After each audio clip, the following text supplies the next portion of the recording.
वसल्लम ने इरशाद फरमाया, बेशक सबसे पाकीज़ा कमाई उन ताजिरों की है जो बात करें तो झूठ न बोले, जब उनके पास अमानत रखी जाए तो उसमें खियानत न करें, जब वादा करें तो उसके खिलाफ वर्जी ना करें, जब कोई चीज खरीद लें तो उसमें ऐब न निकालें, जब कुछ बेचें तो उसकी बेजा तारीफ ना करें, जब उन पर किसी का कुछ आता हो तो उसकी अदायगी में सुस्ती ना करें, और जब उनका किसी और पर आता हो तो उसकी वसूली के लिए सख्ती ना करें। याद रखिए, तिजारत हो या दीगर मामला, किसी को धोखा देना या झूठ बोलना इंतहाई सख्त जुर्म और बहुत बड़ी खयानत है। चुनांचे हजरत सुफियान बिन असीद हज़रमी रज़ियल्लाहु ताला से मरवी है कि मैंने मक्की मदनी मुस्तफ़ा मुहम्मद रसूलुल्लाह सल्लल्लाहु ताला अलैहि वसल्लम को ये फरमाते हुए सुना कि बड़ी खयानत की बात है कि तू अपने भाई से कोई बात कहे और वो तुझे इस बात में सच्चा जान रहा हो, हालांकि तू उससे झूठ बोल रहा हो। इसी तरह आप सल्लल्लाहु अलैहि वसल्लम फरमाते हैं, खरीदो फरोख्त करने वाले जब तक सौदा मुकम्मल न कर लें उन्हें इख्तियार हासिल है, अगर वो सौदा करते हुए सच बोलें और सच बयान करें तो उनके सौदे में बरकत डाल दी जाती है, और अगर वो छुपाएं और झूठ बोलें तो शायद वो कुछ नफा कमा ही लें मगर अपने सौदे की बरकत खत्म कर बैठेंगे, क्योंकि झूठी किस्म सौदा तो बिकवा देती है मगर बरकत खत्म कर देती है। प्यारे प्यारे इस्लामी भाइयों, जब मुतलकन झूठ बोलना भी गुनाह है तो फिर किसी मुसलमान भाई के साथ खरीदो फरोख्त का मामला करते हुए झूठ बोलना, उसे लूट लेना किस कदर शदीद होगा। सद अफसोस कि आजकल कसरत से झूठ बोलने को कमाल और तरक्की की अलामत, जबकि सच को बेवकूफी और तरक्की की राह में रुकावट तस्वुर किया जाता है। यहाँ तक कि कई लोग अपना माल बेचने के लिए झूठी कसम उठाने से भी गुरेज नहीं करते। ऐसे लोगों को अपने ज़हन में ये बात अच्छी तरह बिठा लेनी चाहिए कि अल्लाह पाक ने जो रिस्क नसीब में लिखा है वही मिलेगा।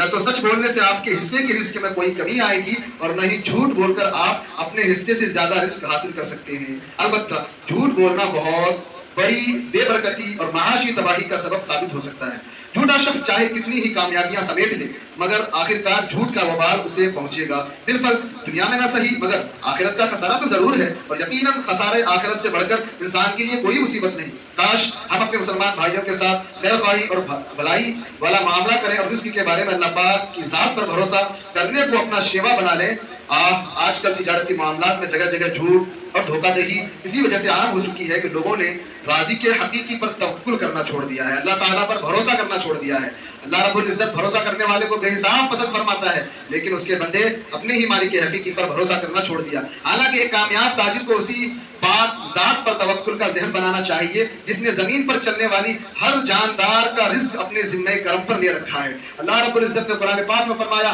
वयरज़ुक़हु मिन हैथु ला यहतसिब, ए बंदो तुम्हारा रब वो है कि वो ऐसी जगह से तुम्हें रिस्क पहुंचा देगा जहां से तुम गुमान भी नहीं कर सकते हो। और ये हमारे साथ कई बार ऐसा हो चुका होता है, या कभी ऐसा हो तो आपको महसूस भी होगा कि हमारे पास ऐसी जगह से असबाब मुहैया हो जाते हैं कि हम खुद ही कहते हैं कि मैंने सोचा भी नहीं था और ये सारे सामान हमारे पास आ गए। अल्लाह रब्बुल इज्जत ने खुद अपनी जिम्मे करम में अगर रिस्क पहुंचाने की जिम्मेदारी ली है, वमा मिन दाब्बतिन फिल अर्दि इल्ला अलल्लाहि रिज़्कुहा, अल्लाह पाक कुरान में फरमाता है कि मैंने रूए जमीन पर जितनी चीजें हैं सबको रिस्क पहुंचाने की जिम्मेदारी अपने जिम्मे करम में लिया है। उसको रोजी देना वो मेरे जिम्मे करम में है। मेरे बंदो, रिस्क कमाने के लिए खुद तुम परेशान मत हुआ करो, इताअत और रियाजत में लगोगे और अल्लाह रब्बुल इज्जत को राजी कर लो। और बहुत सारे बंदे ऐसे भी हैं, अफसोस कि वो अल्लाह रब्बुल इज्जत की इबादत और रियाजत में ना लगे रहते हैं, फिर भी अल्लाह रब्बुल इज्जत उन्हें भी रिस्क पहुंचा देता है, क्योंकि अल्लाह ने खुद फरमाया है कि रिस्क पहुंचाना ये हमारे जिम्मे करम में है। इंसान कहा जाता है, बयान फरमाया गया है कि टोटल अल्लाह रब्बुल इज्जत ने 18,000 मखलूकात पैदा किए हैं। 18,000 मखलूकात में सिर्फ एक मखलूक इंसान है जो सिर्फ कमाता है, वरना उसके अलावा कोई मखलूक ऐसी आपको मिलेगी कि जो अपना टाइम देता हो, उसके टाइम के एवज उसे कुछ मिलता हो। नहीं, जानवर ऐसा नहीं कर सकते, पेड़ पौधे ऐसा नहीं कर सकते, चूंटी परिंदे ऐसा नहीं कर सकते, बर्ड्स ऐसा नहीं कर सकते। और उसके अलावा जो अल्लाह रब्बुल इज्जत ने दीगर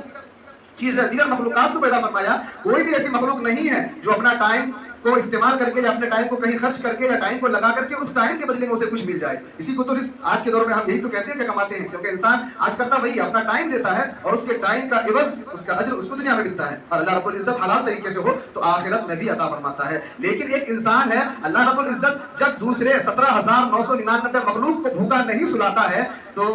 क्या ही हमें सोचने का मकाम है कि वो अल्लाह जो सारी चीजें कुरान में वाज़ेह तौर पे फरमाया कि इतने सारे मखलूक को जब वो